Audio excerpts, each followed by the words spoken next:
2 1 நீயே ஸ்டார்ட் பண்ணு. ஸ்டார்ட். போலன்னு இருக்குது.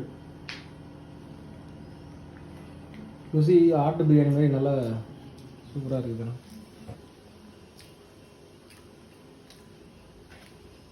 பட்டை,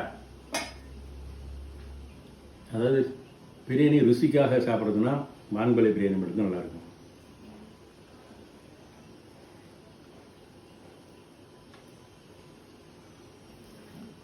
சாப்பிட்டேன், போட்டு சாப்பிட்டேன் அப்படியே சாப்பிட்டுக்கிட்டே இருந்தேன்.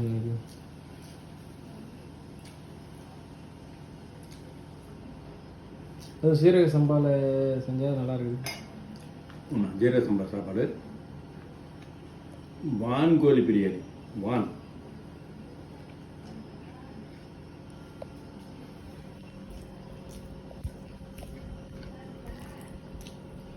ஒரு மலையாளம் கிடைக்கிறது.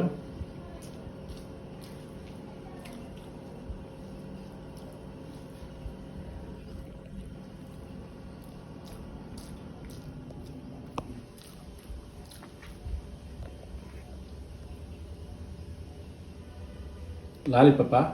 ஆமாம், விங்ஸு ஒரு கோழித்தோட மாதிரி இருக்குது. நல்லா வந்துருக்குது.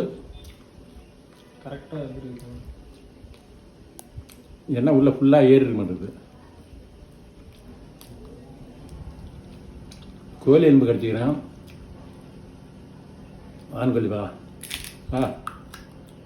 வான்கோழி பிரியாணி சாப்பிட்டாச்சு. நீங்களும் பசங்கள் லீவ் விட போகிறாங்க. வான்கோழி ஒரு 1/2 கிலோ வாங்கினா போதும். சீரக சம்பா அரிசி வாங்கி போட்டிங்கன்னா டேஸ்ட்டு அழுதும். பசங்க நிறைய சாப்பிடுங்க. அப்படியே ஹாயாக சாப்பிடுங்க. சாப்பிட்டுட்டே இருக்கலாம்னு தோணுது. ஆமாம், சாப்பிட நானும் வேறு 2 தரம் 3 தரம் வாங்கினா இன்னும் வாங்கிட்டே இருக்க போட்டுருது. அதனால் நல்லா இருக்குது, சாப்பிட சூப்பராக இருக்குது. இருந்தாலும் எனக்கு என்னுடைய குலதெய்வம் குடிச்சிட்றான்.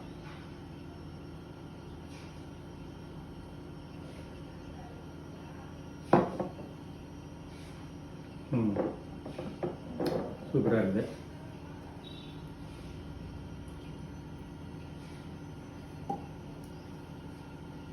இது குடித்தோடனே தண்ணி குடிச்சிருங்க. சூப்பராக இருக்கும். அதாவது இது வந்து கொலஸ்ட்ரால் வராமல் தடுக்கும். கொலஸ்ட்ரால்னால் வரக்கூடிய ஹார்ட் பிளாக்கை தடுக்கும். கொழுப்பு கட்டி கரைக்கும். கொலஸ்ட்ரால்னால் வரக்கூடிய பிபியை குறைக்கணும். நல்லா ஜீரணமாகும். ஃப்ரீயாக மோசன் போகும். இந்த நெஞ்சு படப்படப்பெல்லாம் அது கொலஸ்ட்ரால் சத்து அதிகமாக இருந்ததுனால அந்த நெஞ்சு படப்படப்பெல்லாம் குறைக்கும். நெஞ்சு வலியும் குறைக்கும். இதை நீங்களே செஞ்சீங்க. செய்ய முடியாதுங்க, செய்கிறது நேரம் இல்லாதவங்க மட்டும் நம்மகிட்ட வாங்கிங்க.